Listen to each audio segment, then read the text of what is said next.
முக்கிய செய்தியாக பார்த்து வருகிறோம். தாவேகா தலைவர் விஜய் மக்கள் சந்திப்பு சுற்றுப்பயணத்தை முன்னிட்டு தொண்டர்களுக்கு கட்சி தலைமை அறிவுரை வழங்கியுள்ளது. இதுகுறித்தான மேலும் விவரங்களை வழங்குவதற்காக எமது செய்தியாளர் கோவிந்தராஜ் இணைப்பில் இணைகிறார். கோவிந்தராஜ், வணக்கம். இதுகுறித்தான கூடுதல் விவரங்கள் என்ன?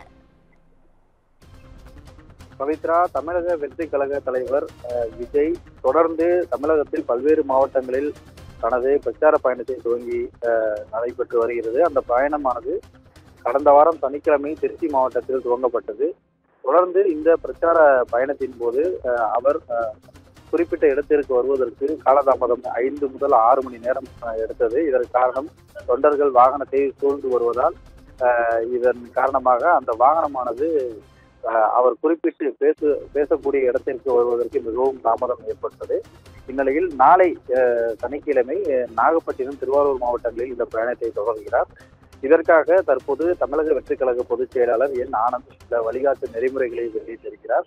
அந்த வழிகாட்டு நெறிமுறைகளின்படி மக்கள் சந்திப்பு நிகழ்ச்சிக்கு வரும்போது, நிகழ்ச்சியை முடித்துவிட்டு செல்லும் போதும் அவரது வாகனத்தை, அதாவது தமிழக வெற்றி கழக தலைவர் விஜய் வாகனத்தை யாரும் இருசக்கர வாகனங்களில் அல்லது வேறு வாகனங்களில் பின்தொடர வேண்டாம். மக்கள் சந்திப்பு நிகழ்ச்சி நடைபெறும் பகுதிகளில் உள்ள அரசு மற்றும் தனியார் கட்டடங்கள், காம்பவுண்டு சுவர்கள், மரங்கள், மின் விளக்கு கம்பங்கள், மின் கம்பங்கள், மின்மாற்றிகள் மற்றும் வாகனங்கள், கொடிக்கம்பங்கள், சிலை ஏதேனும் இருந்தால் அதனை சுற்றி அமைக்கப்பட்டிருக்கக்கூடிய பாதுகாப்பு திரள் கம்பிகள் மற்றும் தடுப்புகள் ஆகியவற்றின் அருகே செல்வதை தவிர்க்க வேண்டும். கண்டிப்பாக உயரமான இடங்களில் மேலே ஏறக்கூடாது. அதனைத் தொடர்ந்து கர்ப்பிணி பெண்கள், கை குழந்தைகள் இருக்கும் சகோதரிகள், முதியவர்கள், உடல்நலம் குன்றியோர், பள்ளி சிறுவர்கள், சிறுமியர் மற்றும் மாற்றுத்திறனாளிகள் ஆகியோர் தலைவர் விஜய் அவர்களின் மக்கள் சந்திப்பு நிகழ்ச்சிகளில் நேரில் வந்து கலந்து கொள்வதை தவிர்த்து வீட்டில் இருந்தபடியே நேரலையில் கண்டு மகிழ வேண்டும் என பேரொன்புடன் கேட்டுக்கொள்கிறேன் எனவும், மக்கள் சந்திப்பு நிகழ்ச்சியின் போது அப்பகுதியில் ஆம்புலன்ஸ் வாகனங்களும் பொதுமக்கள் வாகன ஓட்டிகளுக்கும், பள்ளி மாணவர்கள், பெண்கள், குழந்தைகள், முதியவர்கள் மற்றும் நோயாளிகளுக்கும் எவ்வித போக்குவரத்து இடையூறும் ஏற்படாத வகையில் கலந்து கொள்ள வேண்டும். காவல்துறையின் அறிவுறுத்தலின்படி அனைத்து வகையான வரவேற்பு நடவடிக்கைகளையும் கழக தோழர்கள் தவிர்க்க வேண்டும் என்றும் கேட்டுக்கொள்ளப்பட்டிருக்கிறது. அதனைத் தொடர்ந்து வாகனங்களை நிறுத்தும் பொழுதும் பிறருக்கு எவ்வித இடையூறும் ஏற்படுத்தாமல் நிறுத்த வேண்டும். போக்குவரத்திற்கு பொதுமக்களுக்கும் இடையூறாக கண்டிப்பாக வாகனங்களை நிறுத்தக்கூடாது.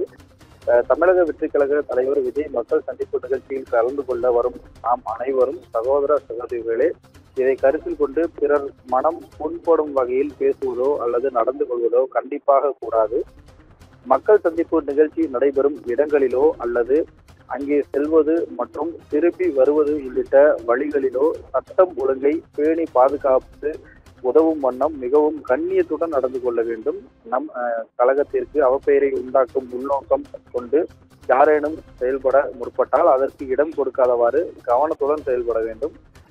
உயர்நீதிமன்ற உத்தரவின்படி தேசிய நெடுஞ்சாலைகளிலும் பிற சாலைகளிலும் நெடுஞ்சாலை இதர சாலைகளிலும் இருபுறங்களிலும் பேனரோ, அலங்கார வளைவுகளோ, கொடி கட்டப்பட்ட கம்பிகளோ உரிய அனுமதியை பெறாமல் வைக்கக்கூடாது.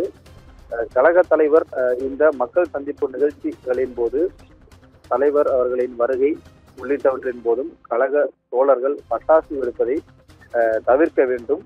காவல்துறையின் விதிகளுக்கு உட்பட்டு நடந்து கொள்ள வேண்டும்.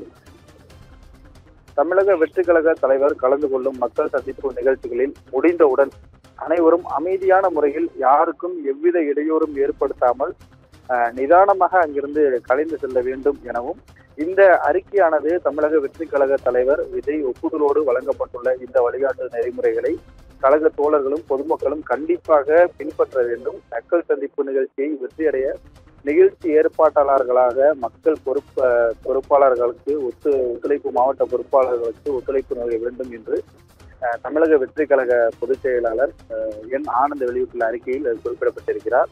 தொடர்ந்து கடந்த முறையும் இதே போன்று ஒரு வழிகாட்டு நெறிமுறைகளை 13 நெறிமுறைகள் கொண்ட ஒரு அறிக்கையை வெளியிட்டு வந்தார்.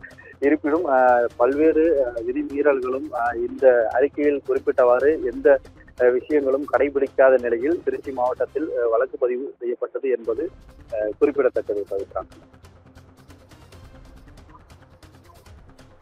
கூடுதல் விவரங்களுக்கு நன்றி கோவிந்தராஜ்.